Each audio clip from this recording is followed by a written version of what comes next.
Good evening, and welcome back to Playing Crash for Sleep. I'm glad you're here. Wherever you are in the world tonight, get comfortable, dim the lights, and let's begin. Tonight, we're traveling back to August 31st, 1986, to a clear Sunday morning above Southern California, where 2 aircraft and 82 souls would meet in the sky over a quiet suburb called Cerritos. This is a story about visibility and invisibility, about systems designed to protect, and the moments when those systems fail to see what matters most. It's a story that would fundamentally change how aircraft avoid each other in American airspace, transforming an entire industry's approach to collision avoidance. But before we reach that fateful intersection at 6,500 feet, we need to understand the world of aviation as it existed in the summer of 1986, and we need to meet the people whose lives would converge on that brilliant morning. The mid-1980s represented a transitional moment in commercial aviation. The golden age of the jumbo jet was in full swing, with wide-body aircraft carrying hundreds of passengers across continents and oceans every day. The technology was mature, the systems reliable, the safety record improving year over year. Yet beneath this veneer of progress lurked persistent vulnerabilities, gaps in the protective layers that aviation had built around itself. One of these gaps involved the fundamental question of how aircraft avoid colliding with each other when they share the same airspace. For decades, the answer had been elegantly simple and profoundly limited. Pilots would see and avoid other aircraft. This concept, enshrined in regulations and pilot training, assumed that human vision combined with good cockpit discipline would be sufficient to spot potential conflicts and take evasive action. In the sparse skies of earlier aviation eras, when far fewer aircraft shared the air, this system worked reasonably well. But by the mid-80s, with general aviation flourishing and commercial traffic growing exponentially, the limitations of see and avoid were becoming increasingly apparent. The human eye, remarkable as it is, struggles to detect objects in three-dimensional space, particularly when those objects aren't moving against the background. An aircraft on a collision course appears stationary in a pilot's field of view, its lack of apparent motion making it nearly invisible, even in perfect visibility. Studies would later reveal that pilots spot approaching aircraft only about half the time without advance warning, a disturbing statistic that highlighted just how unreliable visual separation could be. Air traffic control provided another layer of protection, with radar-equipped controllers monitoring aircraft positions and issuing instructions to maintain separation. But controllers had their own limitations. Their radar screens showed only aircraft equipped with transponders, and even then, the workload could be overwhelming in busy airspace. A single controller might be managing dozens of aircraft simultaneously, each requiring attention, each generating communications, each creating potential conflicts that needed resolution. The system worked through a delicate balance of technology, procedure, and human attention. And like any complex system, it was vulnerable to the alignment of multiple small failures. This vulnerability had been demonstrated before. In 1978, just 8 years before our story, a Pacific Southwest Airlines Boeing 727 collided with a Cessna 172 over San Diego, killing 144 people. The larger aircraft's crew had been told about the small plane, had even seen it briefly, but then lost sight of it in the visual clutter below. The collision that followed devastated a San Diego neighborhood and shocked the aviation community. Yet despite the tragedy, despite the obvious need for technological solutions to prevent such events, progress toward implementing automated collision avoidance systems remained frustratingly slow. The technology existed. Engineers had been working on airborne collision avoidance systems since the 1950s, and by the 1980s, a system called TCAS, Traffic Collision Avoidance System, was in development. TCAS would use transponders to detect nearby aircraft and provide pilots with both traffic advisories and, crucially, resolution advisories that told them exactly how to maneuver to avoid a collision. But in 1986, TCAS remained in testing. The aviation industry moved cautiously, concerned about false alarms, worried about the system's interaction with air traffic control procedures, debating the costs of installation. Meanwhile, aircraft continued to fly through increasingly crowded skies, with only the old protections of see and avoid and radar separation. Protections that depended entirely on human perception and human attention. Systems that worked perfectly until the moment they didn't. Los Angeles in 1986 was a sprawling metropolis whose airspace reflected its ground-level complexity. Los Angeles International Airport, known universally as LAX, was one of the busiest airports in the world, handling hundreds of thousands of operations annually. Jets arrived and departed in constant streams, following invisible highways in the sky that controllers choreographed with remarkable precision. Surrounding LAX were numerous smaller airports serving general aviation, the collective term for all the private planes, flight schools, and corporate aircraft that represented the vast majority of aircraft movements in the United States. This mixture of heavy jets and light aircraft sharing the same airspace created challenges that aviation authorities addressed through a system of controlled airspace zones. Around major airports like LAX, the Federal Aviation Administration established terminal control areas, or TCAs, shells of protected airspace with carefully defined altitude limits and entry requirements. The TCA around LAX extended in a complex three-dimensional shape, with different altitude floors and ceilings designed to create protected corridors for arriving and departing airliners. To enter a TCA, pilots needed explicit clearance from air traffic control. Aircraft operating inside required specific equipment, including altitude reporting transponders that would tell controllers not just where an aircraft was, but how high it was flying. For general aviation pilots used to the relative freedom of flying where they pleased under visual flight rules, TCAs represented restrictions, boundaries that required attention and compliance. The system depended on several assumptions. It assumed that pilots would know where the TCA boundaries were, would understand the complex altitude restrictions, and would seek clearance before entering. It assumed that controllers would see all aircraft in the TCA on their radar screens. It assumed that pilots and controllers would maintain constant vigilance, that communications would be clear, that everybody would follow the rules. These were reasonable assumptions most of the time, but on that Sunday morning in August, as the summer of 1986 approached its end, these assumptions would collide with reality in the worst possible way. Let's meet the aircraft. The first is a McDonnell Douglas DC-9-32, registration XAJGD, named Hermosillo after the Mexican city. This aircraft, 17 years old in 1986, had been delivered new to Delta Airlines in April 1969 and had served the American carrier for a decade before entering service with Aeroméxico in November 1979. The DC-9 was a workhorse of the industry, a narrow-body twin jet designed for short to medium-haul routes. With its distinctive T-tail and engines mounted on the rear fuselage, the DC-9 was efficient, reliable, and popular with airlines around the world. This particular aircraft could carry up to 100 passengers, though it rarely flew full.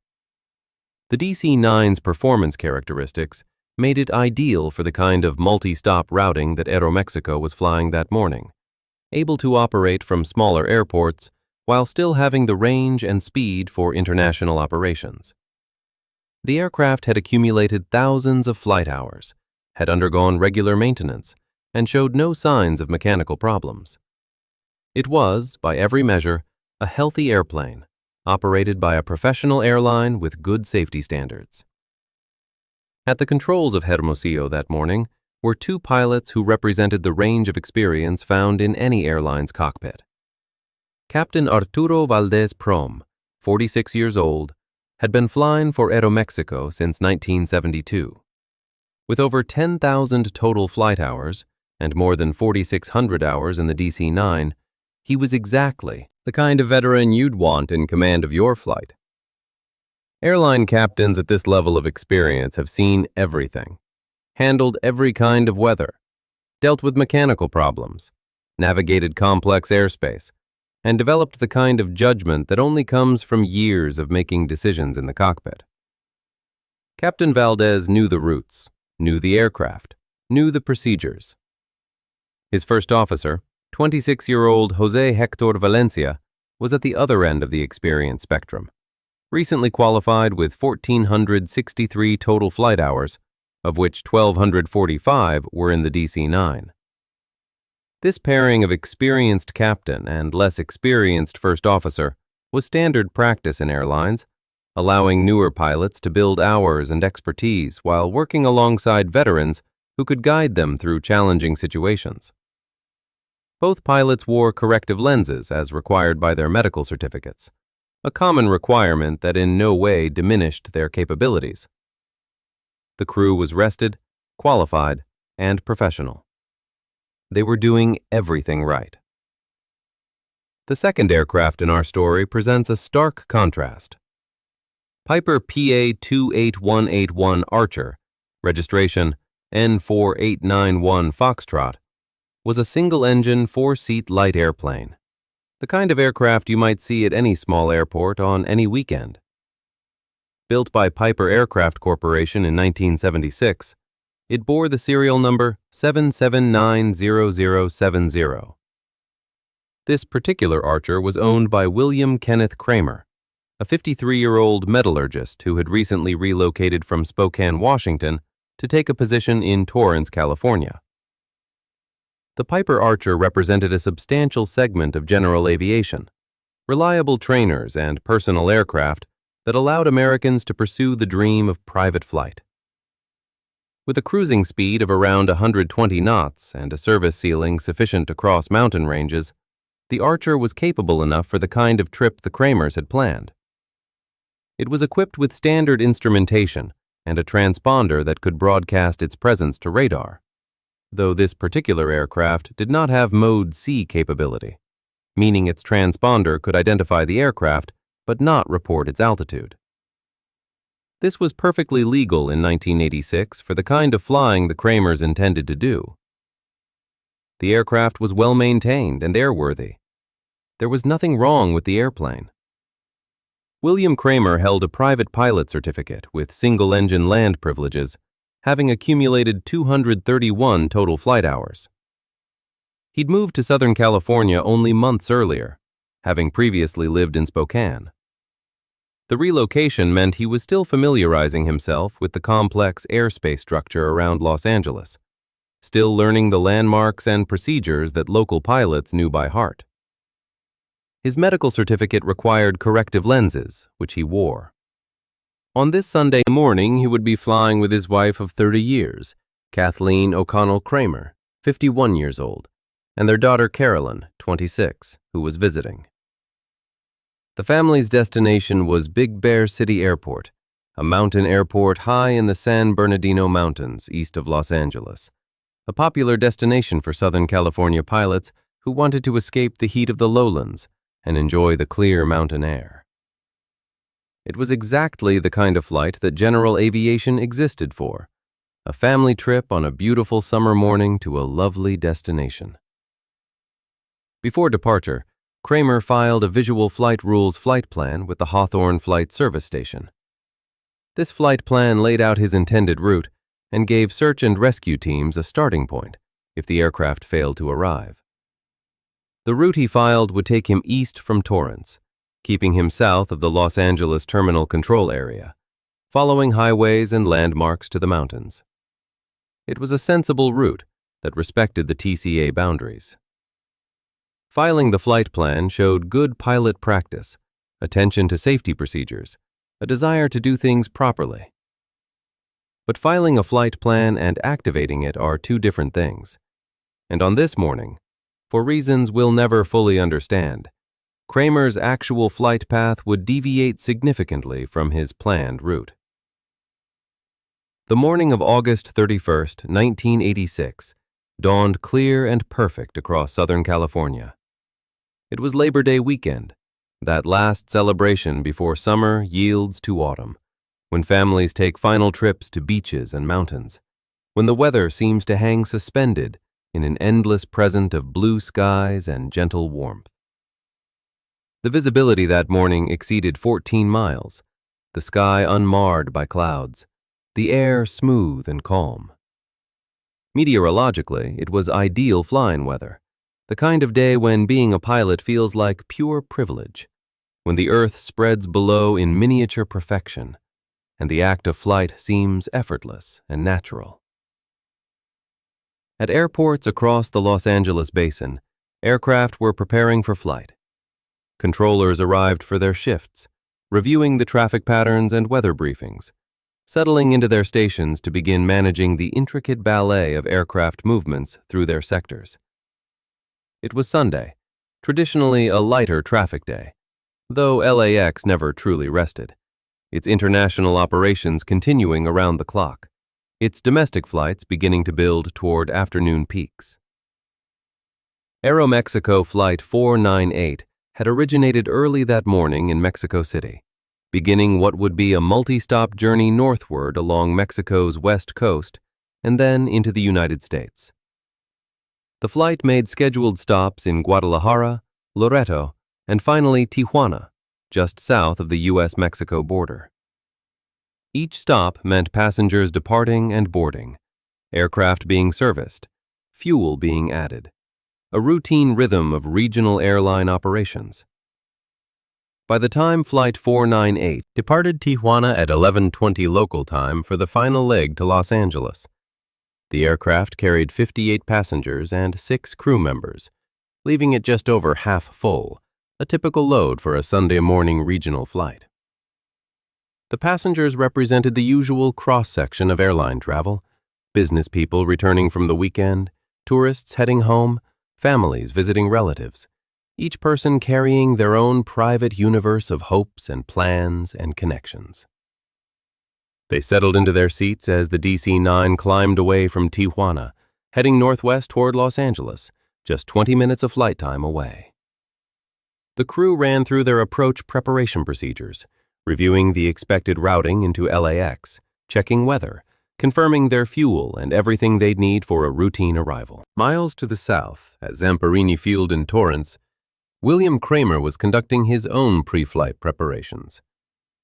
Zamperini Field, named for Louis Zamperini, the Olympic runner and World War II bombardier, whose remarkable survival story would later become the book and film Unbroken, was a busy general aviation airport, serving the South Bay area of Los Angeles County.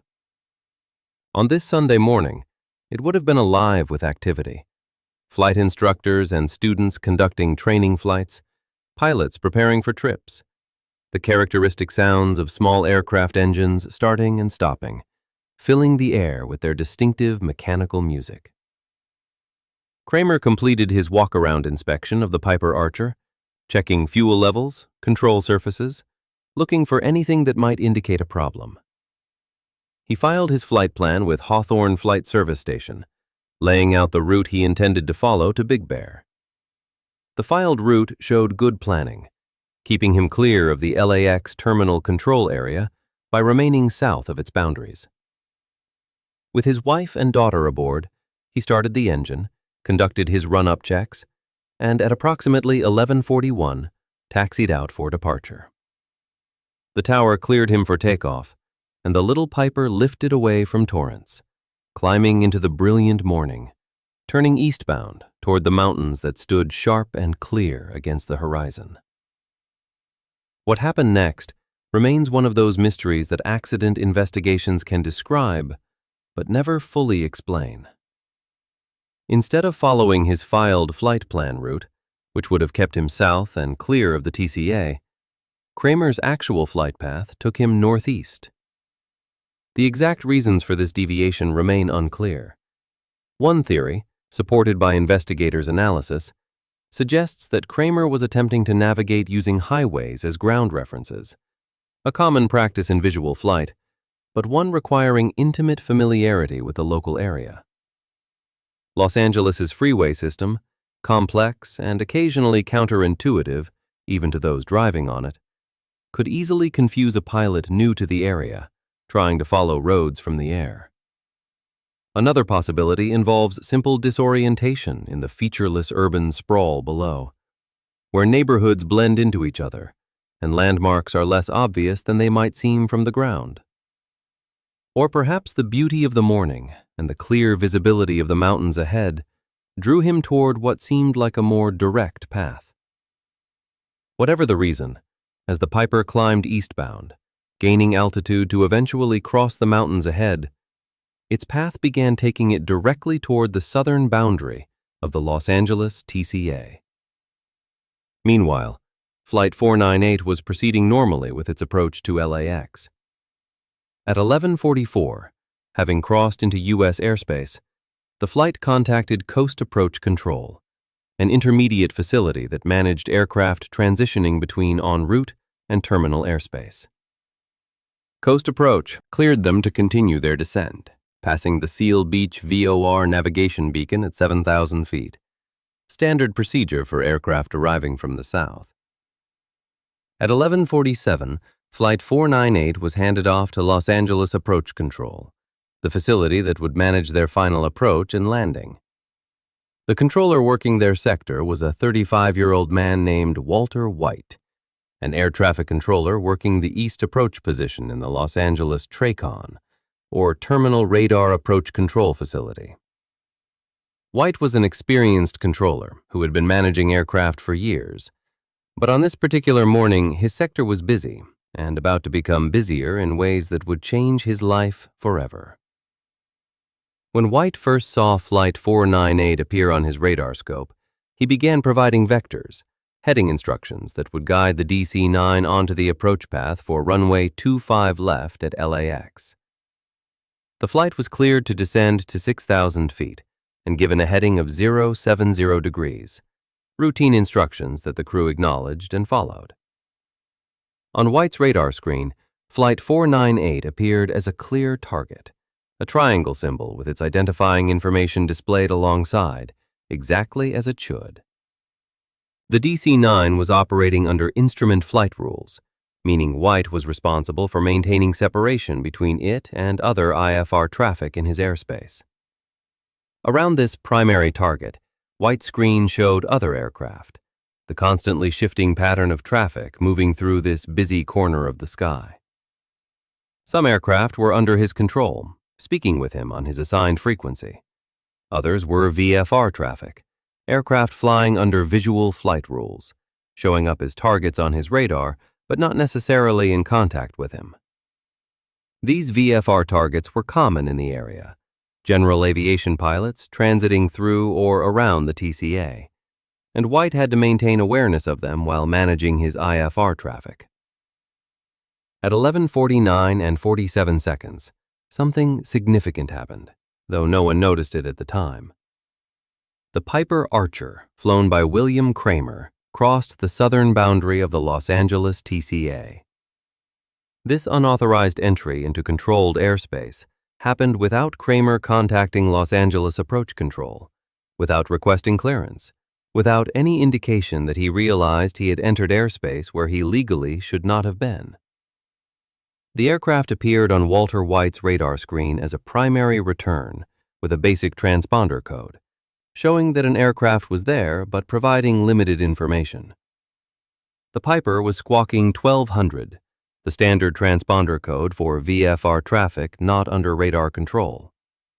Without Mode C capability, the transponder couldn't report the Piper's altitude, leaving White to see only a position symbol, without the crucial third dimension of how high the aircraft was flying. In a perfect world, White would have noticed. This target would have identified it as a potential conflict with Flight 498 and would have warned the Aeroméxico crew about traffic in their vicinity. But the world is rarely perfect, especially when humans are managing multiple complex tasks simultaneously under time pressure. At 11:50 and 46 seconds, White issued a traffic advisory to Flight 498 about a different VFR aircraft, one at their 10 o'clock position. The crew acknowledged, searched for the traffic, and the aircraft passed without incident, either above or below the TCA. Just seconds later, a new situation demanded White's attention. A Grumman AA-5 Tiger, another small general aviation aircraft, contacted him requesting guidance for a route that would take it directly through the middle of the TCA. The pilot's intended path, from Fullerton to Van Nuys, would cut right through protected airspace, creating potential conflicts with multiple arriving jets. White needed to respond immediately to either deny the request or provide the aircraft with a route and altitude that would keep it safely separated from IFR traffic. As he focused on this new and pressing problem, speaking with the Grumman pilot, trying to get the aircraft properly identified and coordinated, Walter White's attention was divided in exactly the way that controllers fear most. The moment when you have too many things happening at once, and you can't give each one the attention it deserves. The Grumman's pilot seemed confused about the instructions, asking White to repeat transponder codes, requiring additional clarification. At 11:51 and 18 seconds, as White was deeply engaged in dealing with this unexpected intrusion, he received another distraction. His supervisor informed him that Flight 498 could land on runway 24 right instead of the previously planned runway 25 left. White acknowledged and passed this information to the Aeroméxico crew, telling them to stand by and maintain their current speed. It was a minor change, routine coordination, but it added one more task to White's workload at precisely the moment when he needed to be monitoring all traffic in his sector. Somewhere on his radar screen, likely lost among the many other symbols and targets and data blocks, was a small return representing the Piper Archer. White would later testify that he never saw this target, that during the crucial minutes before the collision, he was not aware of the Piper's presence. Experts analyzing the recorded radar data would conclude that the target was almost certainly displayed on White's screen for several minutes, that the information was there if he had been looking at that particular spot at that particular moment. But White was not looking there. He was managing the Grumman. He was coordinating runway changes. He was doing the dozens of small tasks that fill a controller's workload. In that gap of attention, in those moments when his focus was necessarily elsewhere, the two aircraft were converging. Inside the DC-9, Captain Valdez and First Officer Valencia were flying a completely normal approach. They had no reason to think anything was wrong. The sky was clear. The aircraft was performing perfectly. They were following every instruction from air traffic control, doing everything exactly as they had done thousands of times before. At 6,500 feet, descending smoothly toward LAX following their assigned heading, they were precisely where they were supposed to be. The crew would have been running through their approach checklists, preparing for landing, perhaps mentioning what they'd do on their layover, the ordinary conversation that fills cockpits during routine operations. Behind them in the cabin, passengers were beginning to prepare for landing, perhaps looking out windows at the Los Angeles sprawl spreading below, anticipating their arrival, thinking about whoever would be meeting them at the airport or where they'd go next. No one knew that death was climbing toward them from below. In the Piper Archer, William Kramer was navigating visually, watching the ground roll beneath him, monitoring his altitude as he climbed, heading generally eastward toward the mountains. With his wife and daughter aboard, The flight would have felt like the beginning of a pleasant family adventure, a day trip to the mountains, a chance to share his love of flying with the people he loved most. The Piper would have been flying smoothly in the calm air, the engine running sweetly, everything feeling exactly as it should. If Kramer realized he was inside the TCA, he never indicated it. If he saw the DC-9 converging with his position, he never reacted. The visibility was unlimited, the sky clear and brilliant. Yet the two aircraft remained invisible to each other. This paradox of visual flight, where perfect weather doesn't guarantee seeing what you need to see, would play out with devastating finality in the next few seconds. The physics of a collision course are deceptively cruel. When two aircraft are heading directly toward a common point in space, they don't appear to move relative to each other in either pilot's field of view. The DC-9, massive and growing larger, would have appeared stationary against the sky from Kramer's perspective if he looked up at the right moment, not drawing the eye's attention the way a moving object would. Similarly, the small Piper would have appeared fixed in position if the DC-9 crew looked down, a tiny speck among millions of visual elements competing for attention, easily missed even by pilots actively searching for it. Studies of human visual perception in aviation environments have documented this problem extensively. The eye is drawn to movement, to contrast, to objects that change position against the background. A threat that appears stationary, that doesn't trigger these evolved detection mechanisms, can remain effectively invisible even in plain sight. At 11:52 and 9 seconds on August 31st, 1986, the Piper Archer's engine struck the left side of the DC-9's horizontal stabilizer at an altitude of 6,560 feet above the Los Angeles suburb of Cerritos. The collision angle was nearly perpendicular, with the Piper's nose driving into the DC-9's tail structure at a 90-degree angle. The impact was catastrophic for both aircraft, but in very different ways.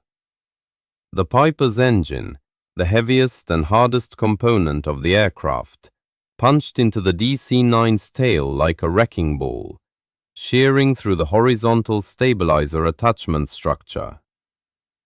The forward fuselage of the Piper, everything from the engine back to the passenger cabin, sliced through the smaller aircraft at window level. The violence of the impact and the aerodynamic forces involved decapitated William Kramer, his wife Kathleen, and their daughter Caroline instantly. The three died without time to react, without understanding what was happening. Their small aircraft transformed in a fraction of a second from a vessel of family joy into a tomb falling through the sky. The damage to the DC-9 was structurally catastrophic. The impact tore away most of the vertical stabilizer and all of the horizontal stabilizer, removing the aircraft's entire empennage, the tail surfaces that provide directional and pitch stability. In the cockpit, the only warning the crew received was the sudden vibration and noise of the collision.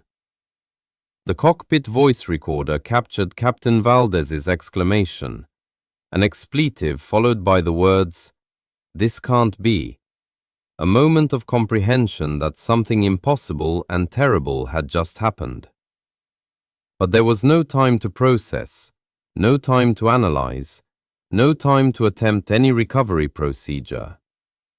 Without its tail surfaces, the DC-9 had no way to maintain controlled flight. The aircraft rolled inverted immediately, the aerodynamic forces overwhelming whatever control authority remained. The crew had no means to prevent what happened next. They could pull on the control column, push the rudder pedals, work the throttles, but none of it mattered. The aircraft had become an aerodynamic impossibility, a mass of metal and fuel and human beings falling through the sky in a death spiral that no skill could arrest. The heavily damaged Piper entered a flat spin, rotating as it fell, dropping toward the earth with its wings, generating just enough lift to slow but not prevent the descent. At approximately 11:53, just a minute or so after the collision, the Piper struck an empty playground at Cerritos Elementary School. The impact destroyed the aircraft, but, mercifully, the playground was empty on this Sunday morning. William Kramer, Kathleen Kramer, and Caroline Kramer were already dead. The small plane's impact with the ground added nothing to their suffering. The DC-9's descent was both quicker and more devastating. Inverted, with smoke trailing behind it like a dark ribbon across the cerulean sky, the aircraft plummeted toward the residential neighborhood of Cerritos below.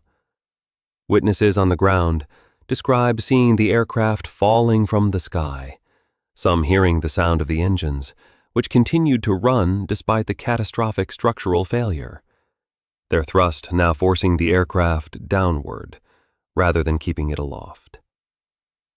At approximately 11:53, the DC-9 struck a house at what was then 13,426 Ashworth Place in Cerritos, impacting in the backyard and exploding on contact.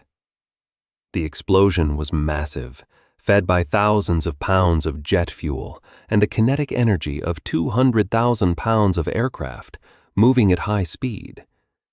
The fireball scattered wreckage across Holmes Avenue and onto Carmenita Road. The house where the aircraft first struck was obliterated. 4 neighboring houses were destroyed, 7 more were damaged. The explosion and subsequent fire created a scene of devastation that looked more like a bombing than an accident. All 64 people aboard Flight 498 died. Captain Arturo Valdez Prom, First Officer Jose Hector Valencia, 4 flight attendants, and 58 passengers perished in that terrible moment of impact. On the ground, 15 residents of Cerritos were killed by the crash, bringing the total death toll to 82. Another 8 people on the ground sustained injuries, some minor, some severe, all traumatic. The dead on the ground included entire families, people who had been in their homes on a Sunday morning, perhaps having breakfast, perhaps reading the newspaper, perhaps doing nothing more significant than existing in the ordinary rhythms of weekend life.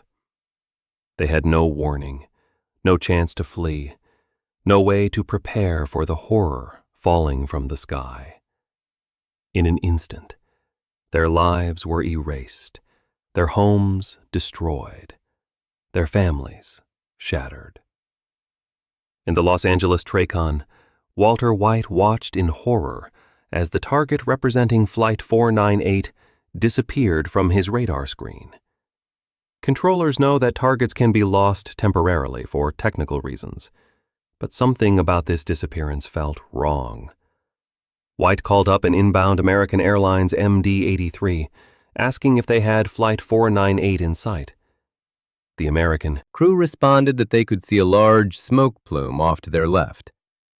White knew then, with the terrible certainty that comes from understanding what such words mean, that the aircraft he had been controlling, the aircraft whose crew he had been talking to just minutes earlier, had crashed.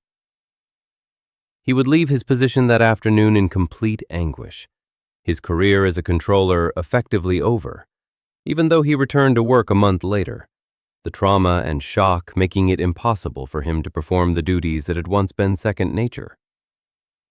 He would resign shortly thereafter, one more victim of the disaster, his life forever marked by those minutes when his attention was divided and an aircraft on his screen went unnoticed. The response to the crash was immediate and overwhelming. Fire departments from across the area converged on Cerritos, their crews confronting a scene of devastation unlike anything most had encountered. Aircraft wreckage was scattered across multiple city blocks, mixed with the ruins of homes, burning with intense heat fed by jet fuel and household materials. Firefighters worked to contain the blaze, to prevent it from spreading to more homes, to search the wreckage for survivors, even though they knew the likelihood of finding any alive was essentially zero. The fire burned for hours, hot enough to melt aluminum, to destroy evidence, to consume the remains of those who had been aboard the aircraft. News helicopters arrived, broadcasting images of the destruction to viewers across the nation and around the world. The black scar cut through the neighborhood, smoke rising in a column visible for miles, became an iconic image of the disaster, a visual shorthand for the horror of that morning. The National Transportation Safety Board investigators arrived within hours, beginning the painstaking work of documenting the scene, collecting evidence, starting the process of understanding what had happened and why. The wreckage field presented enormous challenges. Aircraft debris was mixed with structural remains from destroyed houses, spread across a large area, complicated by fire damage that had altered or destroyed potential evidence. But investigators are methodical and patient, trained to extract information from even the most chaotic scenes. They photographed everything, measured positions, collected pieces for laboratory analysis, interviewed witnesses who had seen the aircraft fall or heard the crash. They recovered both flight recorders from the DC-9, the cockpit voice recorder and the flight data recorder, finding them damaged but potentially readable. They found the Piper's altimeter, its pointers missing, but slap marks from those pointers frozen on the dial face, at positions corresponding to 6,560 feet. Precise physical evidence of the altitude at which the collision occurred. The investigation quickly established the basic sequence of events. The radar tapes showed both aircraft's positions in the minutes before impact, allowing investigators to reconstruct their flight paths with precision. The DC-9 had been exactly where it should have been, following its assigned heading and altitude, doing nothing wrong. The Piper had entered the TCA without authorization, climbing through altitudes where it shouldn't have been. The collision point was well inside the TCA boundaries, in airspace specifically designed to protect aircraft like Flight 498 from exactly this kind of encounter. But establishing what had happened was simpler than determining why it had happened, than understanding the chain of events and decisions and circumstances that had led to this outcome. William Kramer's flight path became a focus of intense analysis. Why had he deviated from his filed flight plan? Why had he entered the TCA without clearance? An autopsy revealed significant arterial blockage in Kramer's heart, leading to immediate speculation that he had suffered a heart attack that incapacitated him, perhaps explaining why he flew into restricted airspace without realizing it, and why he never saw the DC-9. But further forensic analysis discounted this theory. While Kramer had heart disease, the evidence suggested he had not experienced an acute cardiac event before the collision. The heart attack, if one occurred, was likely the result of the collision itself, the body's reaction to massive trauma, rather than a cause of the accident. The investigation concluded that Kramer's navigation errors resulted from a combination of factors: unfamiliarity with the complex Los Angeles airspace structure, possible confusion about landmarks and ground references, perhaps simple disorientation about where exactly the TCA boundaries lay. For a pilot relatively new to the area, trying to navigate visually through some of the most complex airspace in the world, getting lost was an understandable, if tragic, possibility. The role of air traffic control became another critical area of investigation. Walter White testified extensively about his actions that morning, describing how the Grumman Tiger had demanded his attention at the crucial moment, how he had been coordinating runway changes, how he had never seen the Piper on his radar screen during the critical period. Experts who reviewed the radar data concluded that the Piper had almost certainly been displayed on White's screen, that the target should have been visible if White had been looking at that particular area. But they also acknowledged the reality of controller workload, the fact that a single controller managing multiple aircraft and communications cannot watch every part of their radar screen simultaneously. The system depended on controllers noticing potential conflicts, but it provided no automated assistance, no warnings when aircraft came too close, no backup when human attention inevitably had its limits. The limitations of the see and avoid concept received particular scrutiny. Both aircraft had been operating in perfect visual meteorological conditions, with visibility exceeding 14 miles, yet neither pilot had seen the other, despite being in visual range. The investigation documented what many in aviation already knew, but the public generally did not: that see and avoid was far less reliable than it seemed. Pilots spot approaching aircraft only about 56% of the time without warning, and that percentage increases to 86% when they receive advance notice of where to look. The human visual system, remarkable as it is, simply isn't designed to spot every potential threat in the vast three-dimensional space of the sky. This limitation had been documented in previous accidents, had been cited in safety recommendations for decades, yet the system still depended on it as a primary means of collision avoidance. The investigation also examined why the Piper wasn't equipped with Mode C altitude reporting capability. Such equipment was not required for the type of flying Kramer was doing, and many general aviation aircraft in 1986 lacked it. But if the Piper had been broadcasting its altitude, Walter White would have seen not just a position on his radar screen, but a precise altitude readout, making it immediately obvious that the aircraft was at 6,500 feet, the exact altitude where Flight 498 was flying. That single piece of information, displayed automatically on the radar screen, might have been enough to catch White's attention during one of the moments when his eyes swept across that portion of his scope. The absence of altitude information meant the Piper was just another VFR target among many, nothing to distinguish it as an immediate threat requiring attention. The NTSB's final report, published after months of investigation, cited multiple contributing factors, but focused its primary determination on what it called the limitations of the current airspace system. The probable cause was listed as the limitations of the air traffic control system to provide collision protection through both air traffic control procedures and the see and avoid concept under the circumstances of the conflict. The report noted that the conflict alert system, a computerized tool designed to warn controllers of potential collisions, had not been implemented in the Los Angeles TRACON, despite being available and already in use at other facilities.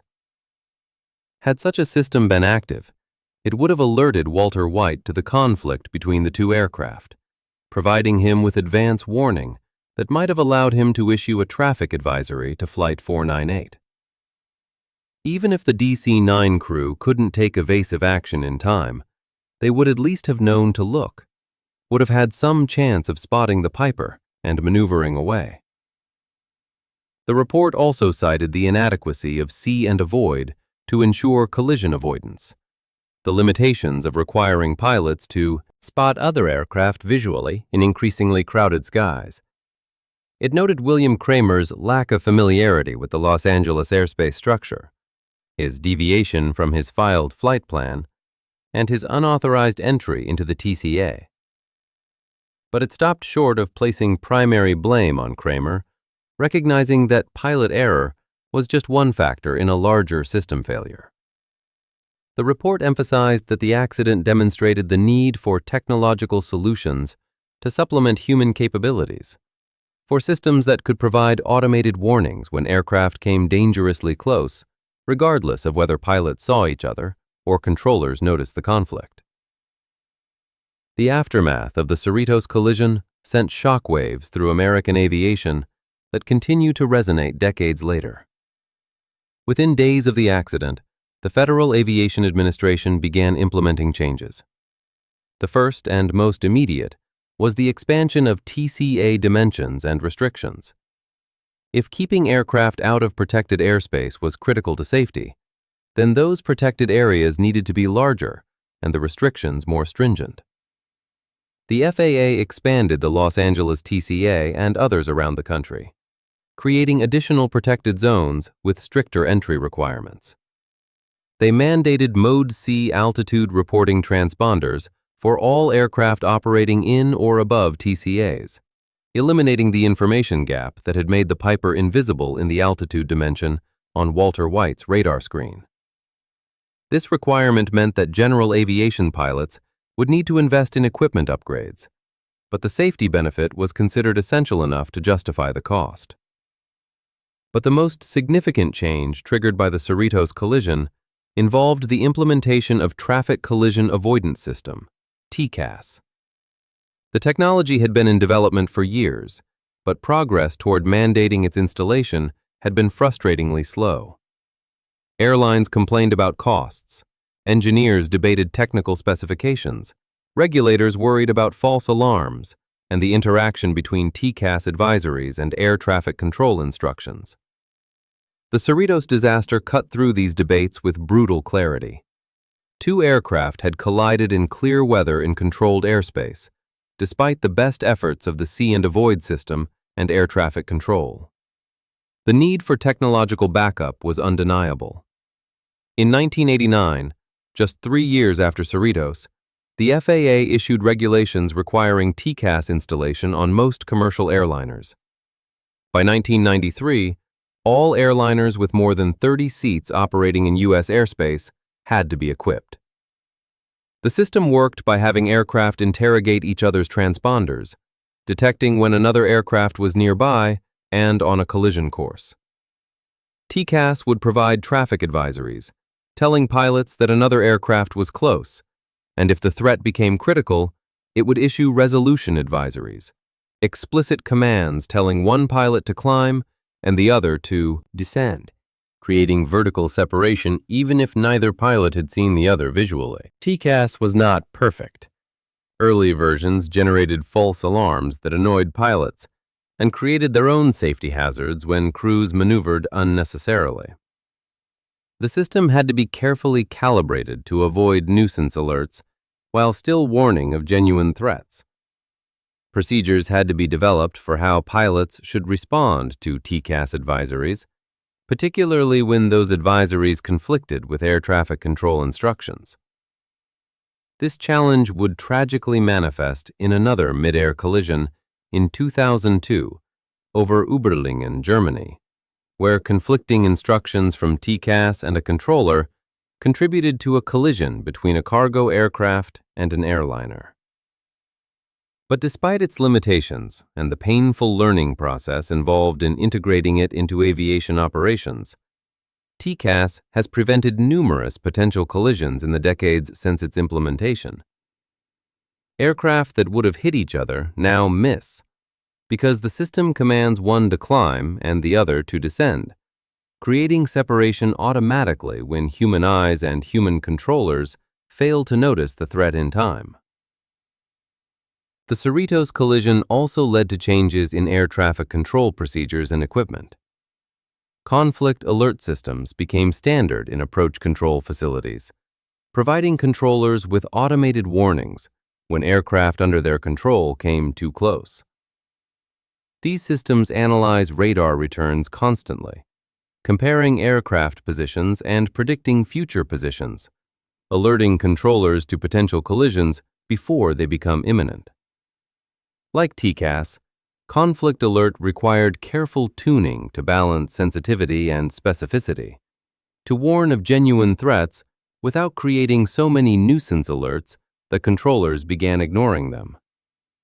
But when properly calibrated, these systems provide a crucial safety net, catching situations that might otherwise slip through the gaps of human attention. The systems in use today are far more sophisticated than those available in 1986, with better algorithms and more precise tracking.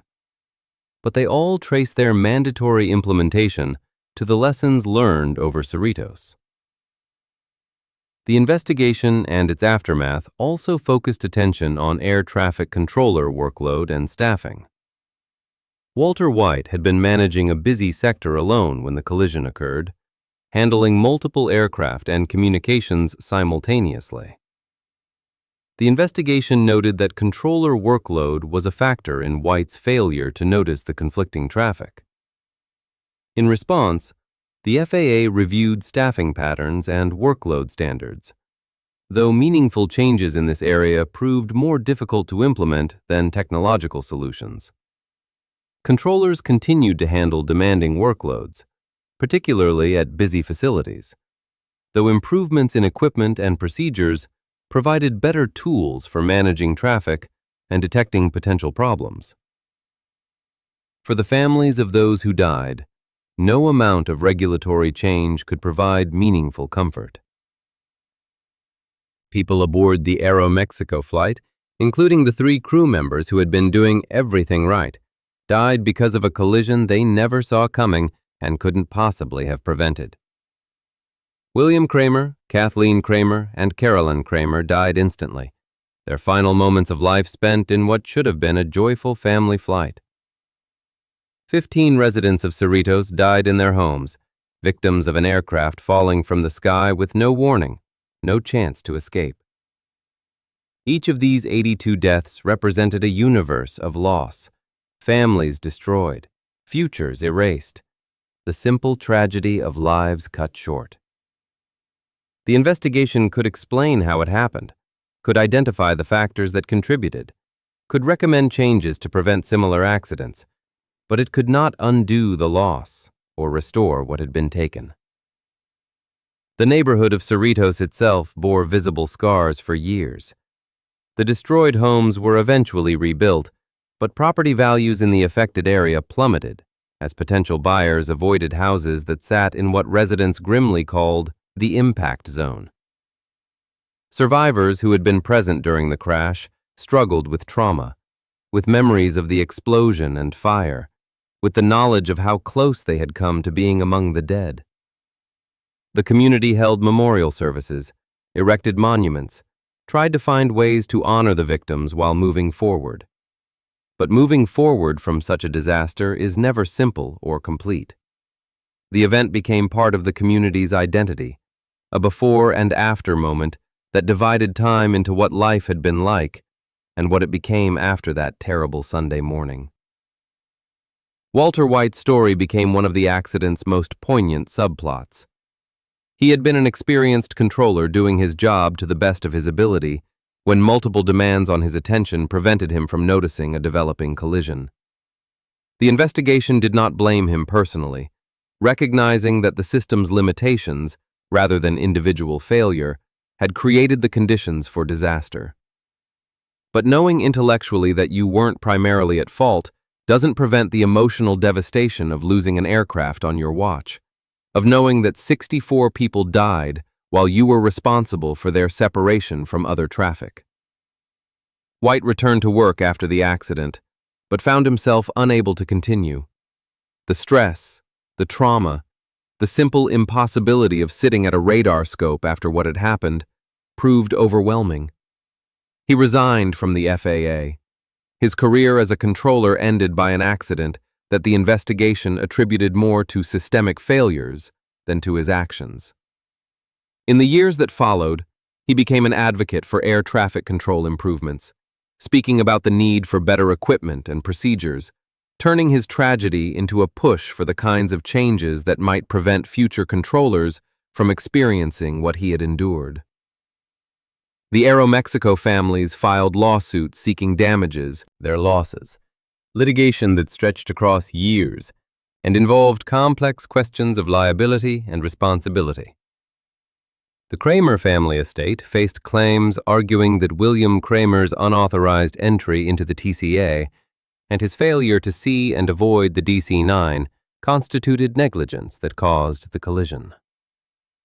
The United States government faced liability for the air traffic control system's failure to prevent the collision. Aeroméxico faced claims related to whether its crew should have seen the Piper. The litigation eventually resulted in settlements and jury verdicts totaling hundreds of millions of dollars, money that could never restore the lives lost, but that provided some measure of financial security for survivors and family members who had lost breadwinners and loved ones. The legal proceedings also revealed details about each victim, humanizing the statistics, transforming the abstract number of 82 dead into individual stories of real people whose lives had meaning and value beyond their role in an accident investigation. The technical analysis of the collision itself provided insights that contributed to broader understanding of mid-air collision dynamics. The impact between the Piper's engine and the DC-9's horizontal stabilizer occurred at a nearly perfect 90-degree angle, with the smaller aircraft essentially T-boning the larger one. The forces involved in such an impact are enormous. The kinetic energy of even a small aircraft moving at 120 knots, sufficient to cause catastrophic structural damage to a larger aircraft's control surfaces. The DC-9's tail had been designed to withstand significant forces during normal operations, but it was never intended to absorb the impact of an aircraft striking it perpendicular to the direction of flight.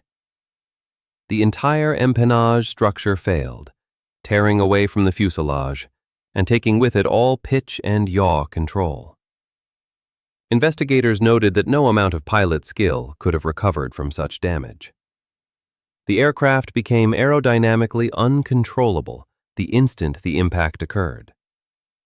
Captain Valdez and First Officer Valencia had perhaps 10 seconds of consciousness to understand they were dying. Not enough time to attempt any recovery procedure, even if one had existed.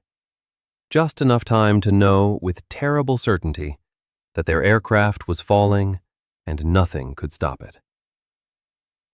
The physics of the subsequent crash added additional insights.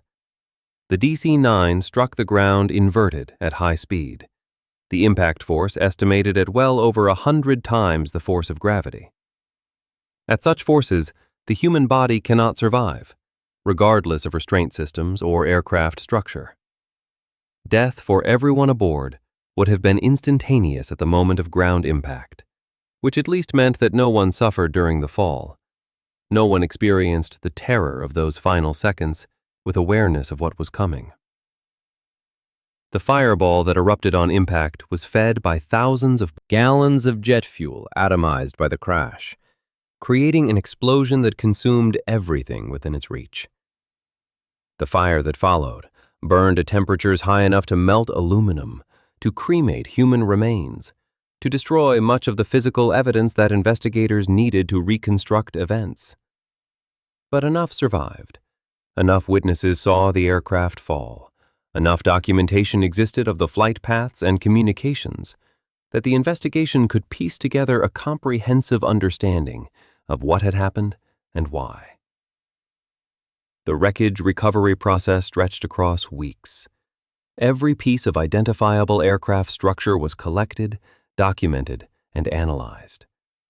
Investigators reconstructed parts of both aircraft at a hangar, laying out fragments in position to understand the impact dynamics and sequence of structural failures. They found that the Piper's right wing had been severed in the collision, sent tumbling separately to impact far from where the rest of the aircraft hit the elementary school playground. The DC-9's empennage, the entire tail structure, was found in multiple pieces along the aircraft's descent path, having separated completely from the fuselage. The cockpit voice recorder, despite being damaged, yielded crucial information about the crew's final moments, their brief exclamations before impact, providing confirmation that they had no warning of the Piper's approach. The flight data recorder showed normal flight parameters right up until the moment of collision, then recorded the aircraft's violent roll inverted and the beginning of its fatal descent before the recording ended. The human remains recovery process was even more difficult and prolonged. The fire had been so intense that identification of many victims required dental records, and in some cases, personal effects found near remains. Some victims were never identified, beyond being counted as among the passengers aboard Flight 498. The family's grief was compounded by delays in recovering remains, by the uncertainty about whether they would ever receive their loved ones' bodies for burial. The coroner's office worked with forensic experts to identify as many victims as possible. But the reality of high-speed aircraft accidents and post-impact fires meant that perfect identification of all victims was impossible. Mass casualty incidents strain the resources and procedures designed to handle death with dignity, creating additional trauma for families already devastated by sudden loss.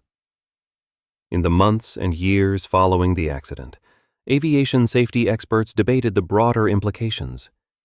Some argued that the collision demonstrated fundamental flaws in the aviation system's approach to airspace management, that separating commercial and general aviation more strictly would prevent such encounters. Others noted that complete segregation was neither practical nor desirable, that the freedom of general aviation to operate in much of the nation's airspace was valuable and couldn't be eliminated every time an accident occurred. The debate reflected deeper tensions in American aviation between the need for safety and the desire for access, between the requirements of commercial operations and the rights of private pilots, between technological solutions and procedural approaches. These tensions had existed since the beginning of commercial aviation and continue today, with each accident prompting renewed discussion about where to draw boundaries and how to balance competing interests. The international response to Cerritos added another dimension to the accident's impact. Aviation authorities around the world took note, reviewing their own airspace structures and collision avoidance procedures.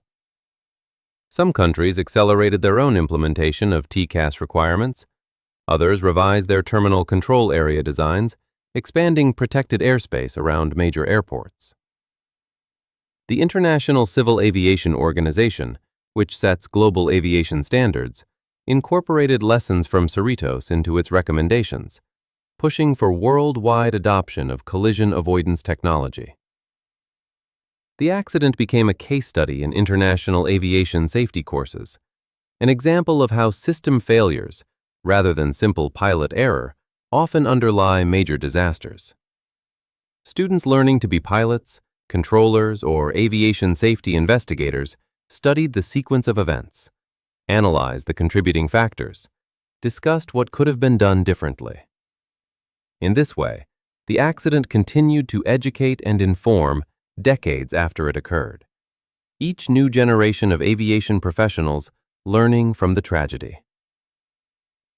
The memorial established for the victims in Cerritos stands as a physical reminder of that terrible morning. Located near the crash site, it lists the names of all 82 people who died, both those aboard the aircraft and those on the ground. Families visit on anniversaries, particularly August 31st, to remember and mourn. The memorial provides a place for community remembrance, a focal point for grief and reflection. But for those who lost loved ones, the memorial is only a marker. The real remembering happens privately, in the empty spaces at family gatherings, in the birthdays that pass uncelebrated, in the futures that never materialized. The children aboard Flight 498 never grew up. The adults never achieved their goals or saw their own children grow. The Cerritos residents never got to live the rest of their lives. These absences, these negatives, constitute the true impact of the accident, a hole in the world that statistics and investigations can describe but never fill. For aviation safety, the legacy of Cerritos is overwhelmingly positive in the sense that the accident triggered changes that have prevented many subsequent collisions. TCAS has worked as designed thousands of times, warning pilots of traffic and commanding maneuvers that create separation before conflict becomes collision. The system has limitations and has been involved in other accidents when pilots didn't follow its commands or when conflicting instructions created confusion. But the fundamental concept has proven sound. Aircraft equipped with TCAS are far less likely to collide than aircraft relying solely on see and avoid and air traffic control, a statistical reality demonstrated across millions of flights in the decades since the system became mandatory. Mode C transponder requirements mean that controllers can see both the position and altitude of aircraft in their airspace, eliminating the information gap that made the Piper partially invisible to Walter White. Conflict alert systems provide automated backup for controllers, catching potential problems even during moments of divided attention or high workload. None of these systems is perfect. None eliminates all risk. But each adds a layer of protection that makes the aviation system safer. The question of whether the Cerritos collision was preventable haunts the accident's history. In hindsight, with full knowledge of what happened, it's clear that multiple intervention points existed where different outcomes might have resulted. If William Kramer had followed his filed flight plan, maintaining a route south of the TCA, the aircraft never would have converged. If he had recognized that he had entered controlled airspace and contacted Los Angeles approach for clearance, Walter White would have been aware of the Piper's presence and could have issued traffic advisories. If the Piper had been equipped with Mode C capability, its altitude would have been displayed on White's screen, potentially catching his attention. If the Grumman Tiger hadn't chosen that particular moment to request routing through the TCA, White's attention wouldn't have been divided at the crucial time. If Conflict Alert had been implemented at Los Angeles TRACON, White would have received an automated warning. If TCAS had already been required on commercial aircraft, the DC-9 would have received a resolution advisory, telling the crew to climb or descend, even if they never saw the Piper visually. Each of these potential interventions represents a hole in James Reason's Swiss cheese model of accident causation, a defensive layer that should have caught the developing problem, but didn't. When all the holes aligned perfectly, when every defense failed simultaneously, the collision became inevitable. But describing an accident as preventable requires acknowledging that prevention depends on knowledge, and systems that often don't exist until after a disaster demonstrates their necessity. The aviation industry always learned through tragedy, each major accident revealing vulnerabilities and prompting improvements. The Cerritos collision fit this pattern, exposing weaknesses in airspace design, surveillance capabilities, collision avoidance technology, and controller tools. The subsequent changes addressed these weaknesses, creating a safer system for everyone who flies. This progress came at the cost of 82 lives, a price that seems unbearably high, even as we acknowledge that the lessons learned have saved many more. The families of those who died can take little comfort in knowing their loved ones' deaths led to safety improvements. Systemic progress is cold consolation for individual loss. The question of blame also complicates the accident's legacy. William Kramer violated regulations by entering the TCA without clearance, and his failure to see and avoid the DC-9 represented a breakdown in the fundamental responsibility every pilot carries. But Kramer was not a reckless pilot. He had filed a flight plan. He held appropriate certificates. He was attempting to navigate carefully through complex airspace while still familiarizing himself with the area. His errors were understandable human mistakes, made by someone operating at the limits of his knowledge and experience. Condemning him personally misses the larger point that the system depended too heavily on individual pilots never making mistakes, a standard that human beings cannot consistently meet. Walter White missed seeing the Piper on his radar screen, but he was managing multiple tasks simultaneously under time pressure, exactly the conditions under which human attention has known limitations. Blaming him individually ignores the systemic factors, the lack of conflict alert, the excessive workload, the absence of automated support that might have caught what he missed. The investigation's focus on system limitations rather than individual fault reflected a mature understanding of how complex systems fail, recognizing that accidents typically result from multiple contributing factors rather than a single person's error. The Aeroméxico crew bore no responsibility whatsoever. They were following their clearance, flying their assigned altitude and heading, doing everything exactly as air traffic control instructed. They had no reason to expect an unauthorized aircraft to be climbing through their altitude in controlled airspace. Even if they had somehow spotted the Piper visually, the collision geometry meant they would have had only seconds to react, likely insufficient time to maneuver a large transport jet enough to avoid impact. Captain Valdez and First Officer Valencia died doing their jobs properly, victims of a system failure they had no part in creating and no ability to prevent. Their families, their colleagues, and the Mexican aviation community mourned not just the loss of two professionals, but the bitter injustice of dying because someone else's mistakes placed an aircraft where it should never have been. The passengers aboard both aircraft were entirely innocent victims. They had entrusted their lives to the aviation system, to the pilots flying them, to the controllers managing traffic, to the regulators who set standards, and the engineers who designed equipment. That system failed them completely. The adults aboard Flight 498 who died ranged from young professionals to elderly passengers, each with their own reasons for travel, their own connections and relationships, their own private worlds that ended without warning. Some were Mexican nationals, others American citizens, a cross-section of the binational community that connected Mexico and Southern California. The children aboard had their entire lives ahead of them, futures full of possibility, cut short in an instant. In the Kramer family's Piper, 3 people who had loved each other enough to share a Sunday morning flight died together, which is perhaps the only small mercy in their story. They did not suffer separation in death, did not have to experience losing each other, departed this world as they had journeyed through it, together.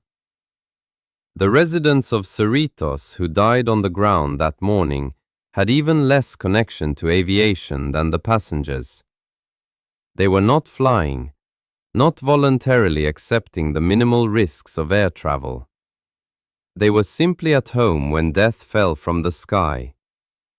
Some were elderly, some children, some families gathered for what should have been an ordinary Sunday morning. The randomness of their deaths, the utter lack of any action they could have taken to prevent or survive the crash, makes their fate particularly difficult to accept. Aviation accidents typically kill those who choose to fly, who accept the bargain of speed and convenience in exchange for minute statistical risks. But when aircraft crash in populated areas, they kill people who never agreed to that bargain, who were simply in the wrong place when catastrophic failure occurred above them. These ground fatalities add a dimension of injustice to aviation disasters, a violation of the implicit boundary between the risks of flight and the safety of staying earthbound. In the decades since the accident, aviation has continued to evolve. TCAS has been upgraded through multiple versions, each iteration improving its algorithms and reducing false alarms, while maintaining its ability to detect genuine collision threats. Air traffic control technology has advanced dramatically, with modern systems providing controllers with tools that were science fiction in 1986. Radar displays are clearer, conflict prediction more sophisticated, communications more reliable. The terminal control areas that existed in 1986 have been replaced by Class B airspace, with clearer boundaries and stricter requirements. Mode C transponders are now mandatory in most controlled airspace, ensuring that both controllers and TCAS can see not just where aircraft are, but how high they're flying. Navigation has moved from visual landmark following and radio beacons to GPS precision that lets pilots know their position to within meters anywhere in the world. The aviation system of 2025 bears little resemblance to the system of 1986, transformed by technology, procedures, and lessons learned from accidents like Cerritos. Yet for all these improvements, perfect safety remains elusive. Aircraft still occasionally collide, though far less frequently than in previous decades. Controllers still miss conflicts, though automated systems catch most before they become critical. Pilots still fail to see traffic visually, though TCAS provides backup when vision fails. The Swiss cheese model remains valid, accidents still requiring multiple defensive layers to fail simultaneously, but the layers are now more numerous and more robust. Each accident adds to institutional knowledge, refines procedures, triggers innovations. The system learns, adapts, improves continuously, though always at the cost of lessons paid for in lives lost. This grim calculus has characterized aviation safety from the beginning and will likely continue as long as human beings fly machines through the air. For those of us who fly today as passengers, the legacy of Cerritos manifests in systems we never see and probably don't even know exist. When we board an airliner, that aircraft carries TCAS equipment, whose existence we take for granted, whose operation is invisible unless it prevents a collision we never know we were in danger from. The air traffic controller managing our flight has conflict alert software analyzing traffic continuously, warning of potential problems before they become emergencies. The transponder broadcasting our aircraft's position and altitude to other aircraft and to ground-based radar does so because regulations written after Cerritos required its installation. We benefit from these protections without thinking about them, without knowing the specific accidents that prompted their implementation. This is as it should be. The point of safety systems is not to make passengers anxious about dangers being prevented, but to make flight so safe that we can relax, can trust the system, can arrive at our destinations without ever worrying about the invisible work being done to keep us separated from other aircraft. The morning of August 31st, 1986, began with perfect weather and ended with 82 people dead. The collision lasted less than a second, the time between impact and both aircraft crashing perhaps 2 minutes, but the effects rippled outward across decades, touching tens of thousands of lives, changing an entire industry's approach to collision avoidance, demonstrating once again that complex systems fail in complex ways that cannot be reduced to simple narratives of individual blame. The accident was not the result of one person's error, but the convergence of multiple factors: a pilot unfamiliar with complex airspace, a controller whose attention was divided at a crucial moment, technology not yet implemented that might have prevented the collision, and the fundamental limitations of expecting human beings to see and avoid every threat in three-dimensional space. The investigation revealed these factors. The regulatory changes addressed the systemic vulnerabilities, but nothing could undo the loss. 64 people aboard Aeroméxico Flight 498. 3 people in the Piper Archer, and 15 residents of Cerritos died that morning. They died quickly, without prolonged suffering, but they died unnecessarily, killed by failures that subsequent changes proved were preventable. Their deaths were not meaningless. They prompted improvements that have saved countless lives since. But this utilitarian calculus offers cold comfort to those who loved them and miss them still. As we remember the Cerritos collision, we honor not just the 82 who died, but the principle they unwillingly died for, that aviation safety requires constant vigilance, continuous improvement, and the humility to learn from failures.